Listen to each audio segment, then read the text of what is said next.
Hello, Post Jam, December 4th, 2019. So we're in Luke chapter 4 today. So what did you think? We have the temptation of Jesus from Luke's perspective. Did you note the difference? Again, we have some wilderness language. Wilderness, of course, always draws us back to the Exodus and how God provided for Israel in the Exodus. So we are remembering God's redemptive work. That's going to be a common theme in Luke's gospel, the redemptive work in and through Jesus Christ. In the desolate places, God begins to transform both Israel and the world. This salvation language, salvation work. So it says Jesus was led by the Spirit into the wilderness. So the Spirit led him there. So did you go back and look at the differences between Matthew and Luke? I'm going to highlight those just a little bit here. Matthew's gospel, the first temptation uses stones and loaves, plural. But did you note in Luke that there is one stone and one loaf? Interesting, huh? Matthew, in the second temptation, has Jesus going to the holy city, Jerusalem, and standing on the Temple Mount, which is the center of all of religious power. That's the second temptation. But in Luke, he switches it up.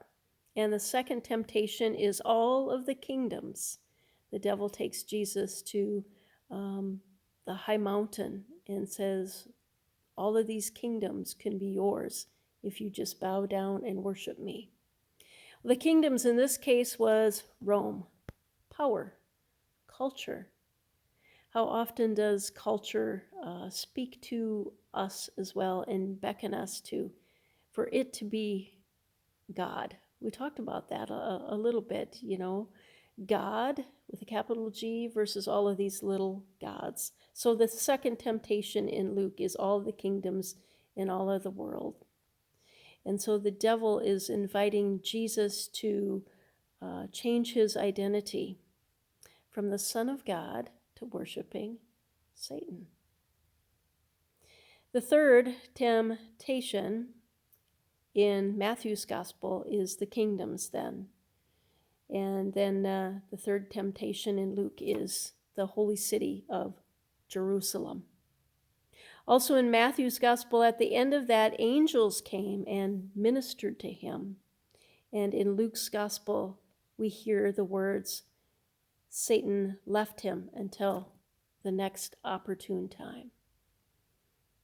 There's always going to be those temptations from the devil, from Satan, always dangling the carrot, as we'll see again and again with Jesus, especially when we get to the garden and the night before Jesus is crucified.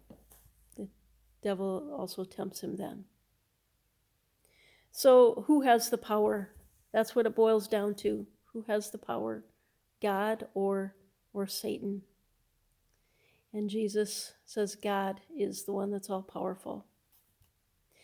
Next, we get the rejection in Nazareth. I love this chapter because it is so full of good stuff. Good stuff. First we have the temptation, and then we have the rejection in Nazareth. And so after this temptation, Jesus just wants to go home. Nazareth, of course, is his hometown. Maybe he wants to go home to his mama's home cooking. I know that I would after all of that. So Jesus goes to his hometown, and as is custom, he goes up to the synagogue. The synagogue is a learning place. It's not the church. There's only one temple. The synagogue is where they read scripture. And so that's where Jesus is. And he takes the scroll and he's reading two passages from Isaiah 58 and 61, about how God is going to restore Israel through the Messiah. It speaks about setting the captives free. I know that I've preached on this passage like for the 4th of July, in setting the captives free. We remember that Luke is always about the little guy, always about the lesser than. He's talking about the Messiah, and that the Messiah is going to be for the Gentiles too. Huh?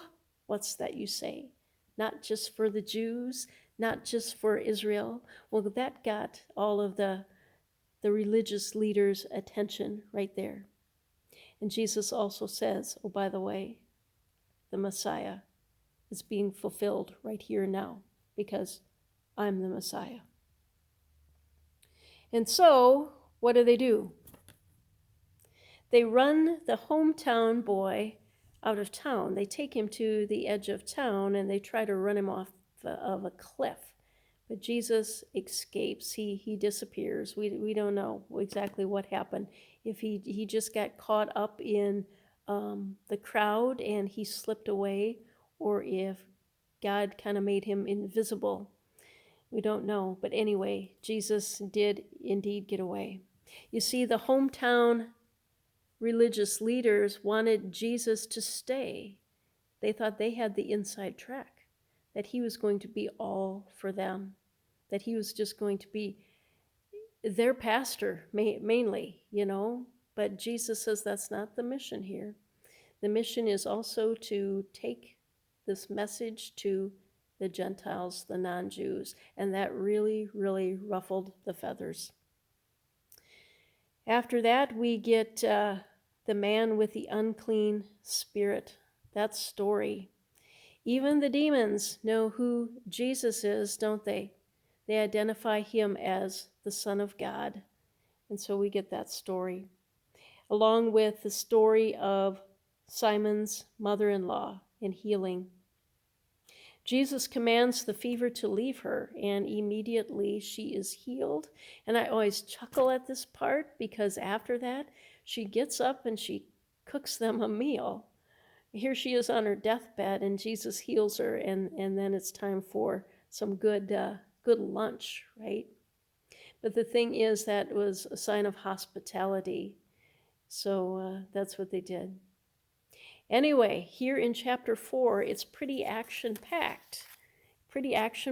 And news is beginning to travel about who Jesus is and what he's been up to. And it just is going to continue to ramp up. So keep reading. Tomorrow is chapter 5, and we get a couple of healing stories. We get one of my favorite healing stories. Jesus heals the paralytic. I think you'll like that one too, because we get by with a little help from our friends, and that's what that story is about. Well, I have got some actual homework to do for my class yet tonight. I have to post by midnight, and I've got some big-headed theology reading to do, and I have to eat my jam supper yet. So good night from me and the Nativity Shepherd. Bye for now. Sleep well.